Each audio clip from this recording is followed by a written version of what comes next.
Am I the idiot for leaving a note on my neighbor's doorstep about his screaming children? I have lived in the same apartment building for about 5 years. Throughout my time here, I've had many neighbors come and go, and I have never had any noise issues. However, last year, a new neighbor moved in 3 units down. He's about 40 and has 3 children under the age of 4. For months, I have listened to his children scream/cry all day long, whether it be in his apartment or in the hallway. At first, I tried to ignore the behavior as I felt bad. It appeared he was a newly single father and was struggling. However, as time went on, it became clear that he just straight up lets his kids behave however they want. For example, when they shriek at the top of their lungs in the hallway/right outside my door, he never says, "SHH, let's be quiet," or anything at all. He just lets it happen without a peep. Additionally, I have come to realize the frequency and the volume of the screaming/crying/shrieking is way beyond what is normal. I'd venture to say I hear anywhere from 10 to 15 full-on tantrums every single day, all of which are ear-piercingly loud. And like I said, he does not say or do anything about these tantrums. It's now at the point where I find myself frustrated and annoyed in my own home all the time. Right now, I'm working on a paper in my apartment, and I can't even concentrate because all I can hear are his children. Because of this, I wrote a note, a polite note, and left it on his doorstep.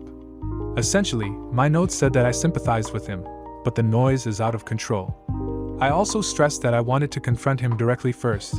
I realize that sounds hypocritical since I left an anonymous note, rather than going straight to management. Am I the idiot for leaving this note? Should I have handled it differently?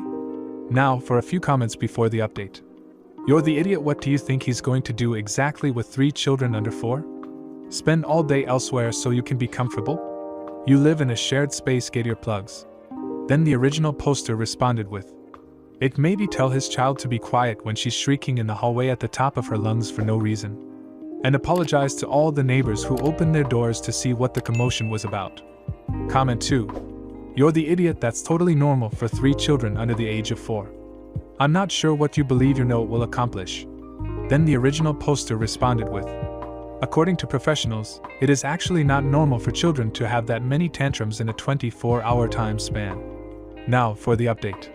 After reading the comments on my original post, I decided to remove the note before my neighbor saw it. I took what some of you said into consideration.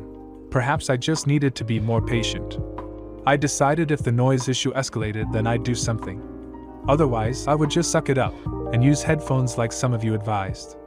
Well, today, his children screamed/shrieked 4 times within a 1-hour period in the hallway. This was right by my door about 2 feet away from my apartment. The 4th time it happened, I opened my door and said, "Please don't scream in the hallway, guys." Once I said this, he told me that his kids are allowed to scream in the hallway, or anywhere else in the building that they feel like. I told him that actually, no, they're not, according to our lease. He then told me to suck it up and to contact management, and to not talk to him. After our conversation, he told all 3 of his kids, "You can be as loud as you want in here," and then shot me a nasty look, and proceeded to walk to the stairs. Once he said that, all 3 kids started squealing as loud as possible, on purpose. I sent management an email, and they are talking to him first thing in the morning.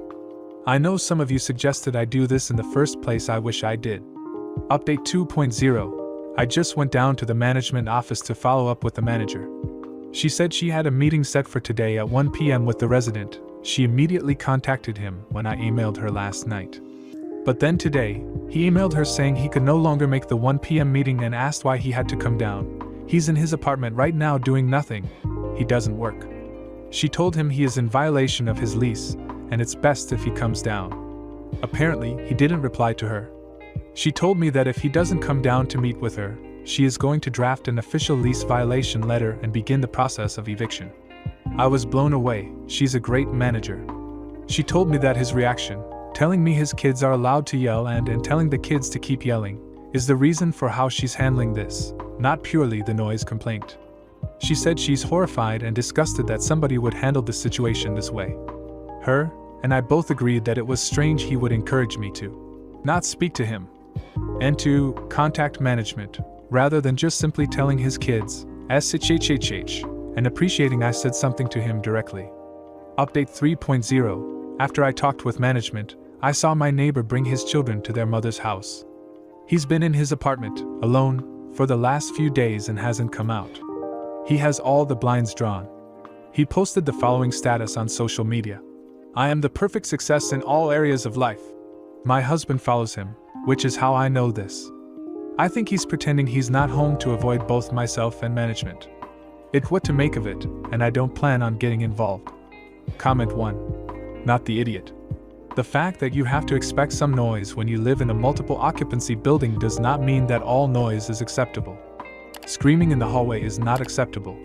Encouraging his kids to make more noise instead of doing his job as a parent makes that other guy TA. Fully. And if they get evicted for violating the terms of their lease, you didn't get them evicted. The dad did that. People need to stop this BS of blaming the person who reports the problem instead of the one causing it. Then the original poster responded with, I appreciate you saying this. My goal was never to get them evicted. My goal was to reduce the noise. I purposefully talked to him first to avoid escalating it to management. He's the one who told me to talk to management. And he's the one now refusing to talk to management himself. All of this is his own doing. Comment 2. You're the idiot, absolutely. What a Grinch you are. So, some kids are being kids, making noise, and living their life, and you think it's okay to criminalize their existence? Not everyone is privileged enough to afford a detached house where their kids' noise wouldn't disturb the neighborhood. Some have to make do with what they have. This man is clearly a single father, trying his best, and instead of offering help or a listening ear, you go straight for the kill. Children are naturally noisy, tantrums are a part of their developmental process. You're acting like they are committing some grande sin. Oh, the horror of children behaving like children. Now, for the next story. Am I the idiot for wanting more help with my child after my surgery? I, female 24, had a baby about 8 weeks ago. It was a difficult pregnancy and I had to be induced at 37 weeks due to medical complications. I had to get stitches and the recovery was really rough. 4 days ago I was feeling really awful, so I asked my husband, male 26, to take me to the hospital. Turns out I had gallstones and needed to get my gallbladder removed, which happened 2 days ago. Yesterday I was discharged from the hospital, and while the doctor did say I should walk around, I don't think I should be 100% back to doing everything I was before the surgery. I asked my husband for just a little extra help with our child. I said I don't mind holding her in my lap for feedings, but diaper changes and anything involving carrying the baby from room to room I'm uncomfortable with, at least the first day or two being back home. He got upset because the doctor said I should be fine. We got into a big argument after I explained that this is my second major medical procedure in the last 2 months and I didn't say I wasn't doing anything, I just needed a little extra help. This morning, my mother-in-law, who I usually get along great with, stopped me on my way to the bathroom to tell me I shouldn't be asking for extra help. That I have a child now and it doesn't matter what healing I'm doing because the baby comes first. Again, I said I wasn't asking for anyone to take over for the baby completely. I was just uncomfortable carrying the baby from room to room since she's pretty big now and kicks right where the incisions are. I thought it was reasonable since I literally just came home from the hospital the evening before. I thought my points were valid, but now that 2 people in my family have said the same thing, I'm not sure if I'm TA or not. I'm in a lot of pain and I need a little more rest than usual. Not to mention my painkillers have been putting me to sleep for hours. Am I the idiot? Edit. Trying to add this answer in my update, but it isn't posting for whatever reason, so I'll leave it here. Both my husband and mother-in-law previously had been super helpful with the baby. My husband has never seen helping out as babysitting or only my job, and my mother-in-law has also helped a lot by watching my child so I can take naps or run errands. I'm not sure why they blew up when I asked for just a bit of extra help. Wanted to clarify that they had been very helpful up until this point. As far as the living situation is, we are temporarily staying with my mother-in-law. She had broken her back and our lease for our apartment was up, so we decided to move in to help her heal and also use that time to save money for a down payment on a house. Unfortunately, this was right before the housing in our area blew up in prices, so it's been hard to find anything. What was only supposed to last about 6 to 12 months will be 2 years in November. A big part of both of their arguments was that my mother-in-law had her gallbladder removed a few years ago, and she went right back to normal as soon as she left the hospital since she's the main caretaker for her mother. She's also broken her back twice while taking care of her parents, and still went right back to it as soon as she left the hospital. Then she compared me recovering to a story of her killing a tarantula outside before her kids came home from school. Yes, it could bite her and maybe even kill her, but her kids are worth it, and that's how I needed to see recovering from surgery as. Now, for a few comments before the update. Not the idiot. These people are a pack of wolves. Do you have any family or friends you could stay with while you heal? If not, call your OB/GYN, explain the gallbladder emergency, and ask if they'd give you a letter to share with your family. The gallbladder doctor was just giving you the generic instructions and not modify them for the fact that you're postpartum and caring for a newborn. But really, these people are horrifyingly awful and I doubt they can be reasoned with. Comment 2. Not the idiot. Your husband should be helping more since you just had a major surgery. Your mother-in-law isn't making sense. You need to heal, or it will affect the baby. Now for the update. First off, I wanted to thank everyone for their input. I was feeling kind of bad for being upset over this, but this made me feel like my feelings were justified. I do want to clear a couple things up. First off, I totally get why some people thought in this instance my husband was seeing helping with his child as babysitting. Usually he's all for putting in 50/50ths with our child. He stays up late, fixes bottles, changes diapers, etc. He's usually a very doting and loving father, which is why his comment threw me off so much. And my mother-in-law has also helped a lot by watching my child so I can take naps or run errands, again, which is why I was so thrown off by her comment. A lot of people asked about our living situation. We are temporarily staying with my mother-in-law while saving for a down payment on a home. She stays at home and has offered to take care of the baby when I go back to work. There wasn't really anywhere else I could stay as others suggested either. My family has also been treating the surgery as no big deal and expected that I would have no problem with the baby. And even when they offered to come help for the day, they all backed out last minute, so I was feeling very on my own. As far as the aftermath, my husband and mother-in-law both apologized for what they said. Everyone was exhausted from the 4 days I was in the hospital. My husband wasn't sleeping while at the hospital, and my baby was apparently very fussy since it was the longest time she was away from me since giving birth to her, so mother-in-law had no sleep either, and everyone was just frustrated with the entire situation. I guess they both just said the first thing that came into their heads with no sleep after I asked for help. I was honestly relieved because neither of them have ever acted like that before, and it was completely out of nowhere. Everything has been good now. I am still healing, but my husband and mother-in-law have been a huge help with the baby. I go back to work in about 2 weeks and I'm trying to get as much rest as possible beforehand as well. Comment 1. You don't have a baby and suddenly identify solely as a mother. You're allowed to have your own wants and needs.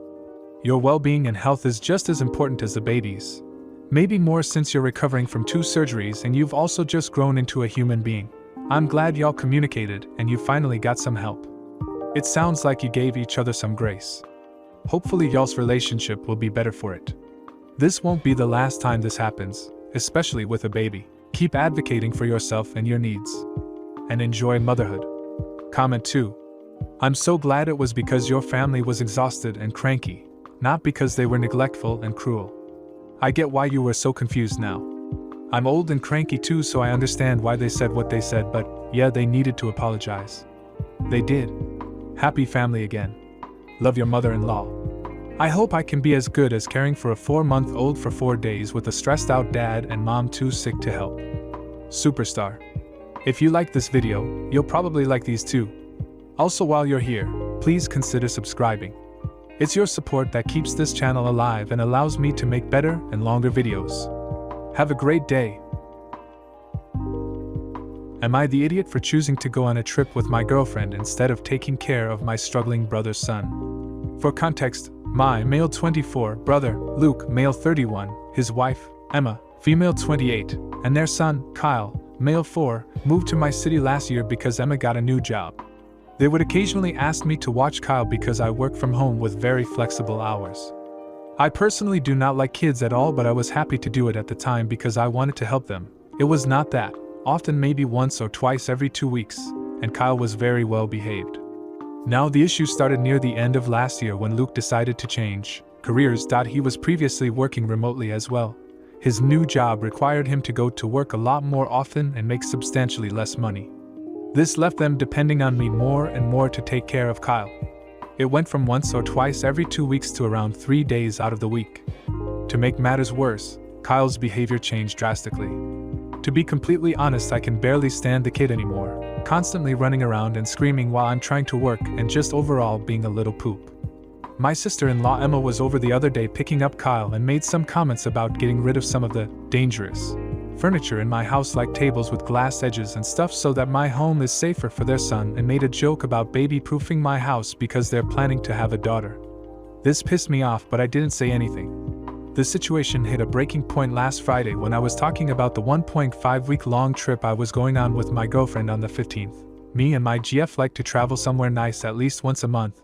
We could not the past couple months because of Kyle, but I promised my GF we would go somewhere exotic for Valentine's. Upon hearing this, they got pretty mad, saying who was gonna take care of Kyle, that I need to stop these childish trips and that I need to take more responsibility because I'm an uncle now. I'm not gonna lie, after hearing this I freaking snapped. I said that their demon child isn't my responsibility, and I'm not just gonna give up my life because they fricked without a condom. It got pretty obscene from there, and some horrible things were said. They left, and we are no longer on speaking terms. My parents and Emma's parents are on their side and extremely angry at me for refusing to pull my weight. My parents said that this is my duty and I should be sacrificing everything to help them. It's honestly got me really down, and I've cried my eyes pretty much every day since seeing those messages from my family. I'm starting to wonder if I really should be taking more responsibility. Am I the idiot for choosing my trips over my brother and nephew? Now for a few comments before the update. Not the idiot. Sounds like your and Emma's parents need to start doing their duty and watching their grandchild. If they're not willing to do that, all their huffing and puffing that you need to watch Kyle is just hot air. This is not your child and you have no weight to pull. This just reeks of trying to gang up on you because you're the youngest and you're nice and they think you're going to cave. Stay strong and keep your boundaries. Comment 2. Tia, your family is guilting you because none of them can be asked to take care of the son either.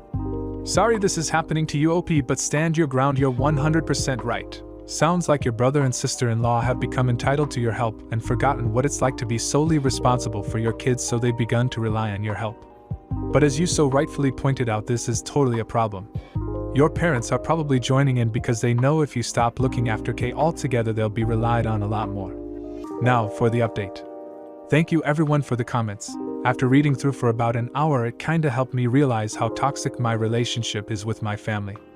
As many of you mentioned, yes, my brother is the golden child of the family, and thinking about it now, that favoritism is the main reason I wanted to move away from them so badly in the first place.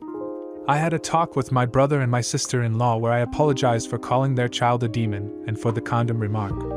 They accepted my apology, but they did not apologize to me. Apparently ours and my sister-in-law's parents were not just telling them but encouraging them to use me for help the whole time. I told them how exhausted and frustrated I was and how much this whole poop show has hurt me, and that I would not be watching Kyle anymore, period, and that they need to figure something else out. They did not take it well, and my sister-in-law started yelling again, and after some arguing, my sister-in-law said that if I would not watch Kyle, the least I could do is pay for his daycare and help with some of our other expenses, since I have the money to zip off to a different country every month. I was honestly appalled. I would not have minded to help them out financially, but the tone of her voice as she said it was just infuriating. The only thing they heard was that I would not continue helping them. They didn't give a poop about anything else I said. I just got up and left their house without saying a word. I wanted to leave before I completely exploded again. 10 minutes after I left, my phone started buzzing with them and my parents, and I just put it on D&D. I read a lot of comments saying I should go no contact, and I really did not want to have to do that, but they are very clearly not interested in respecting me as a human being, so that's it. I will not be speaking to my family until they want to genuinely apologize to me. Thanks guys. Comment 1. Sounds like the grandparents of the little demon don't want to have him around, and that's why they suggested you babysit him instead. Comment 2. Embrace yourself, because this one is long and crazy. You're the idiot. Look, people, don't get me wrong here. I see a man who is being selfish, refusing to understand the struggles of his family, and prioritizing short-term happiness over the well-being of his bloodline.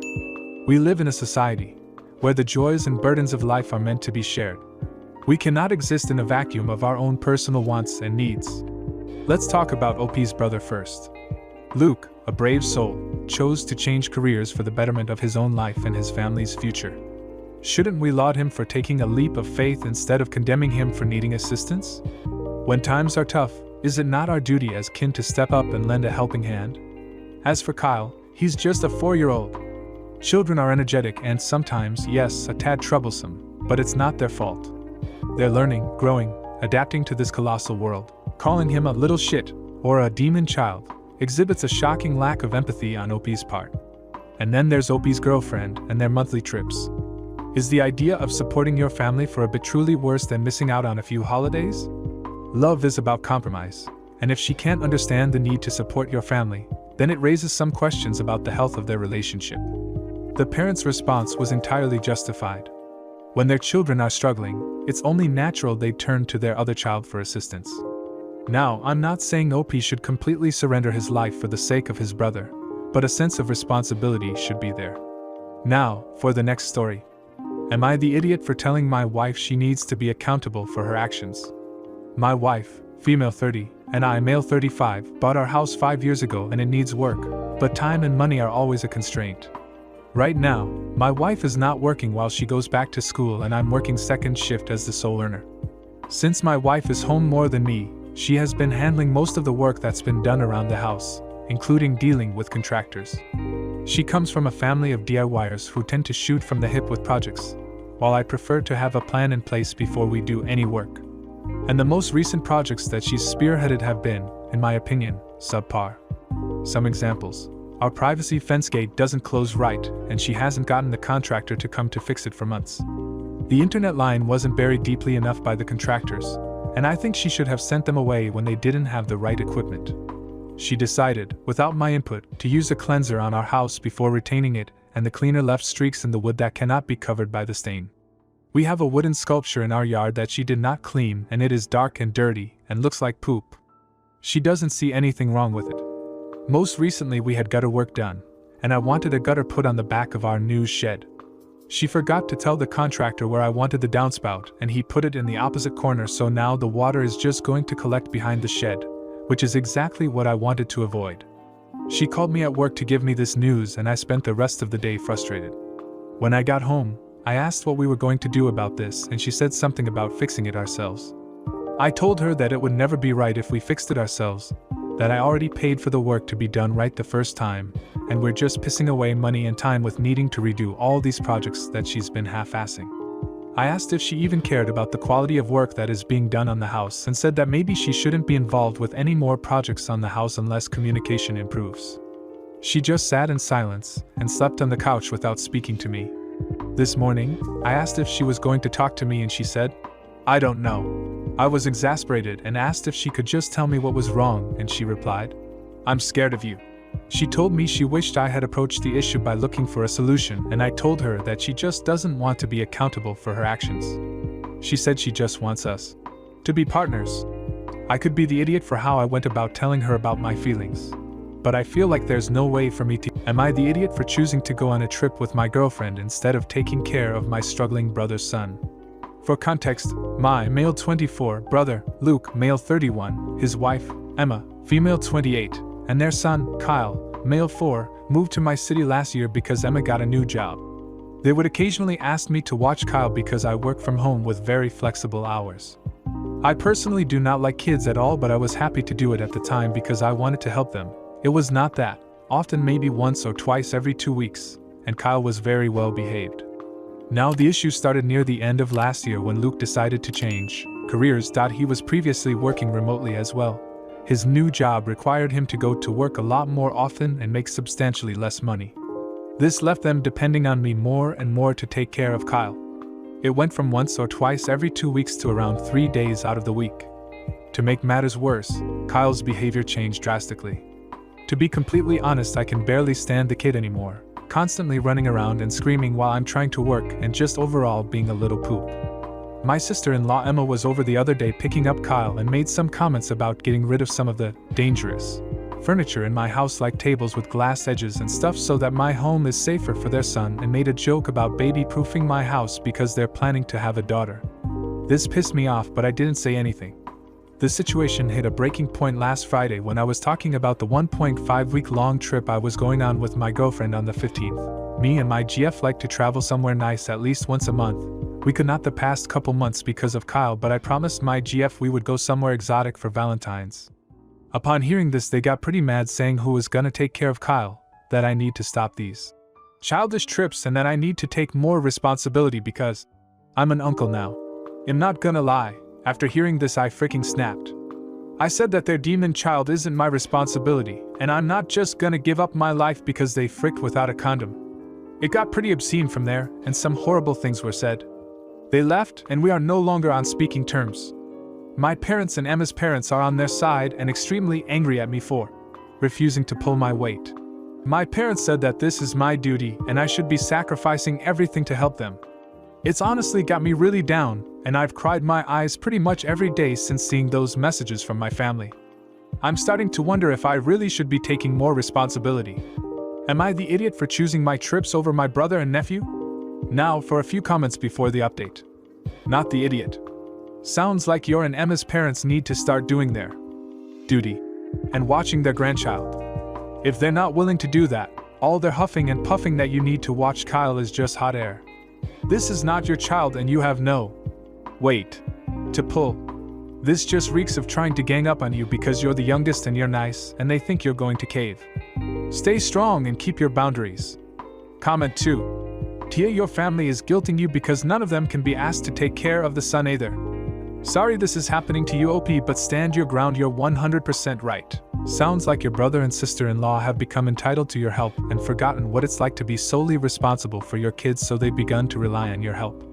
But as you so rightfully pointed out, this is totally a problem. Your parents are probably joining in because they know if you stop looking after Kay altogether, they'll be relied on a lot more. Now for the update. Thank you everyone for the comments. After reading through for about an hour, it kinda helped me realize how toxic my relationship is with my family.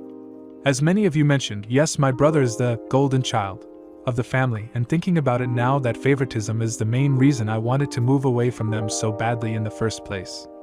I had a talk with my brother and my sister-in-law where I apologized for calling their child a demon and for the condom remark. They accepted my apology, but they did not apologize to me. Apparently ours and my sister-in-law's parents were not just telling them but encouraging them to use me for help the whole time.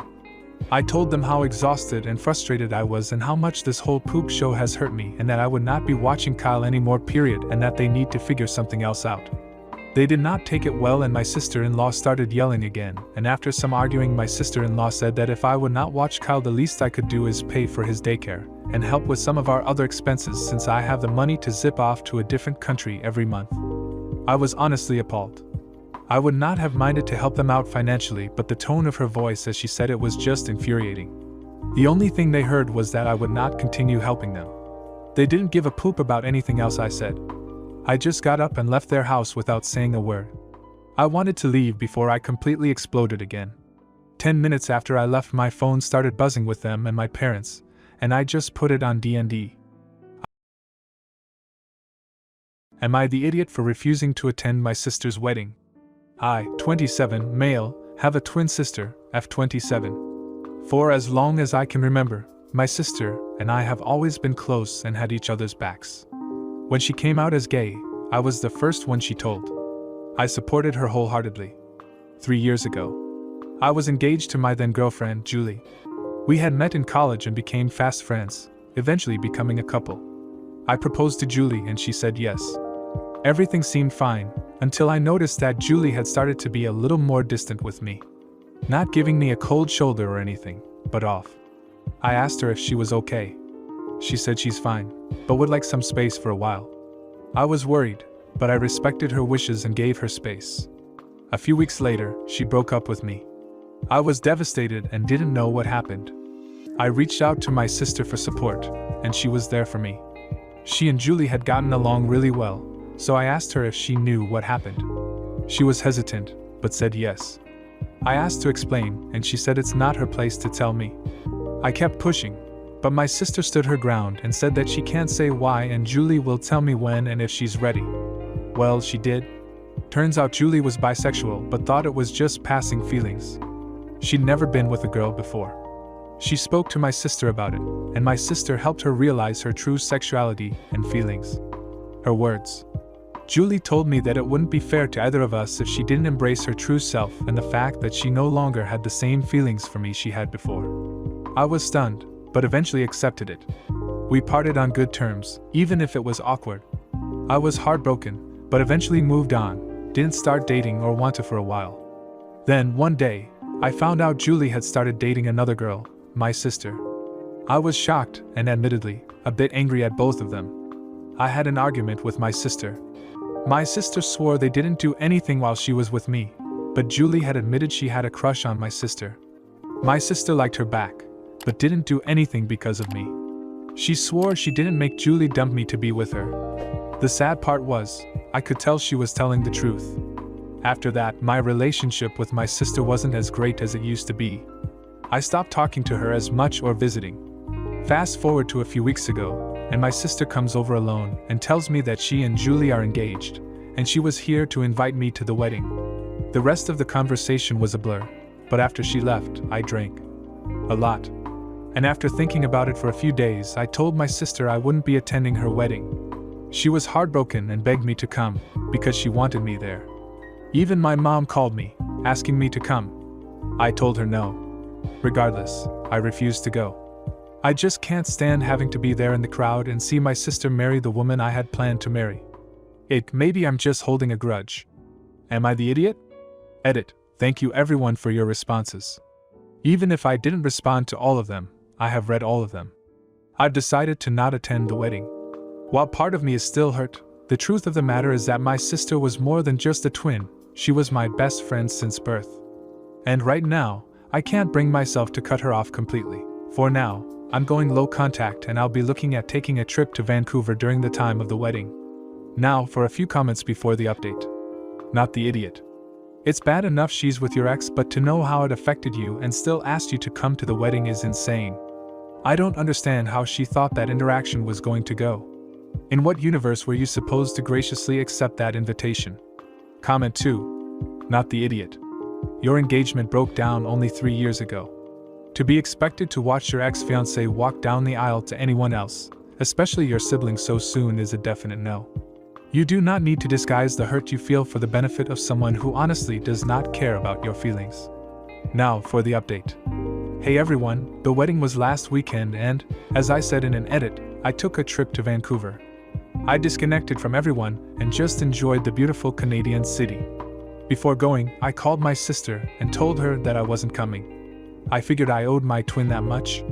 She was upset, but she surprisingly agreed with my decision. I told my parents, and they told me they understood. So, I left last Friday and came back this Monday.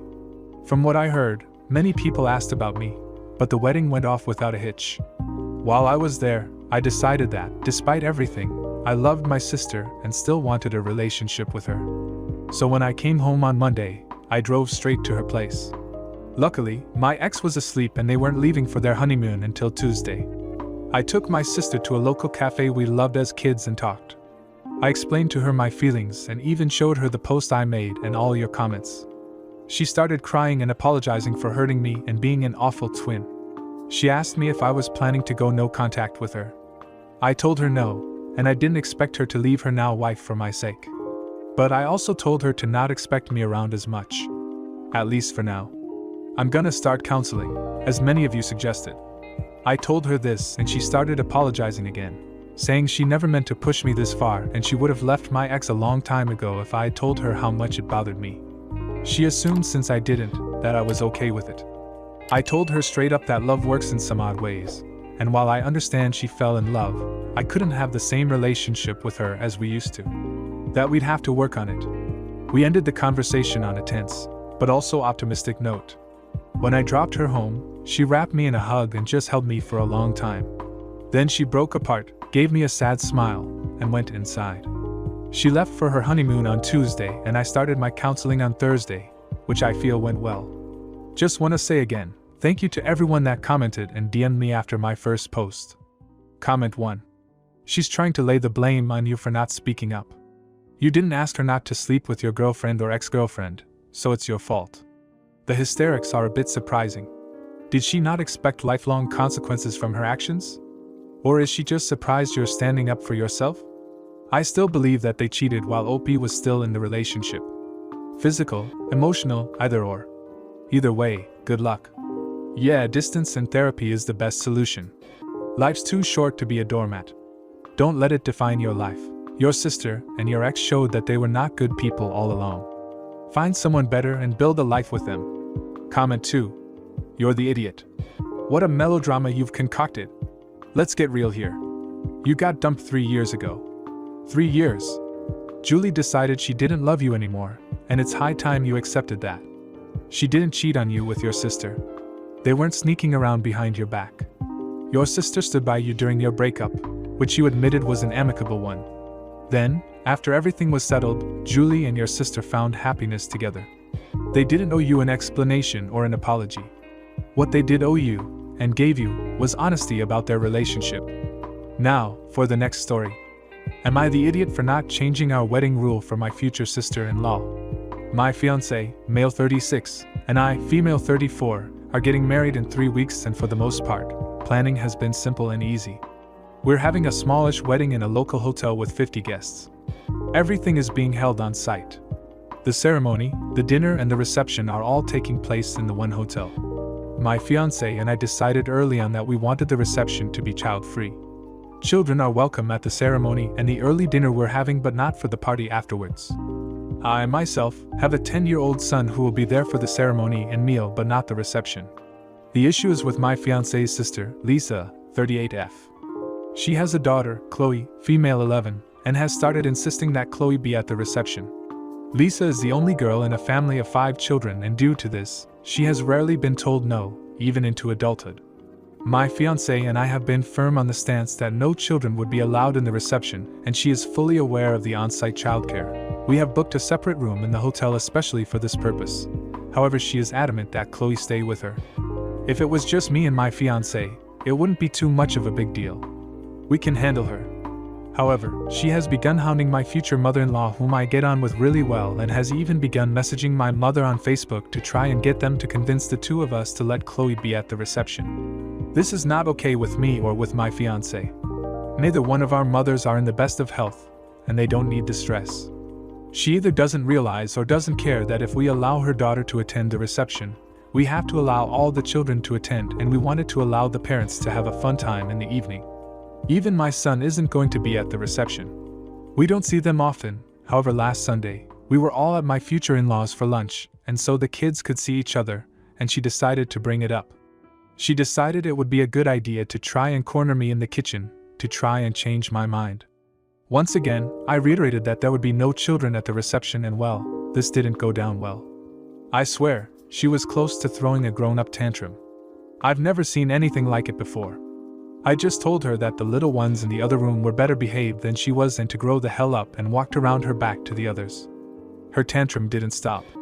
After this scene, my future mother-in-law asked if we would be willing to bend the rules we have for the reception for Lisa, but the two of us were still firm on it. No. Usually, I would just stick it out and not care, and if she hadn't started getting other family members involved, but now that she has, it's beginning to stress me out.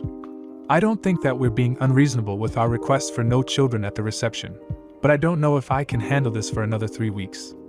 Am I the idiot for sticking to our child-free reception rule? Now for a few comments before the update. Not the idiot. Tell her if she brings it up one more time, she will not be allowed at the wedding. Then the original poster responded with, honestly, I've been leaning towards this. The only reason I haven't is because I know my fiancé wants all of his siblings there. But I can see that it's starting to wear on him as it is on me. We'll definitely be discussing this with him.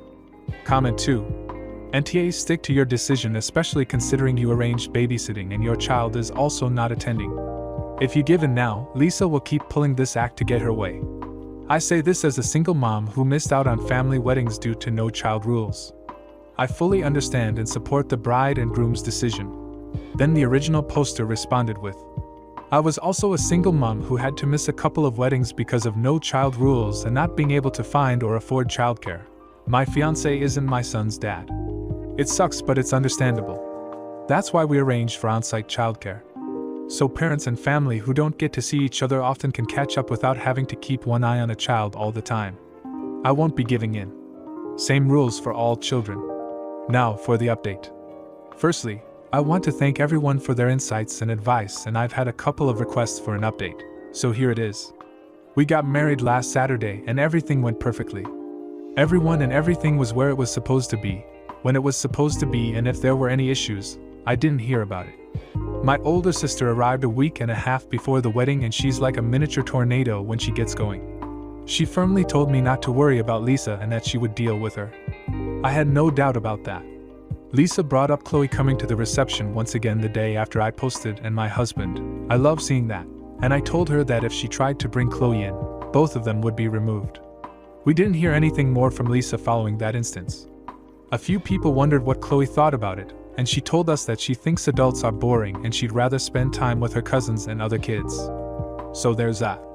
When my older brothers turned up a few days before the wedding, all of them were laughing about how my sister was doing her guard dog routine with Lisa and wasn't letting her anywhere near either of us or our mothers. My sister is tiny, 4 feet 11 inches and petite, but a powerhouse behind it.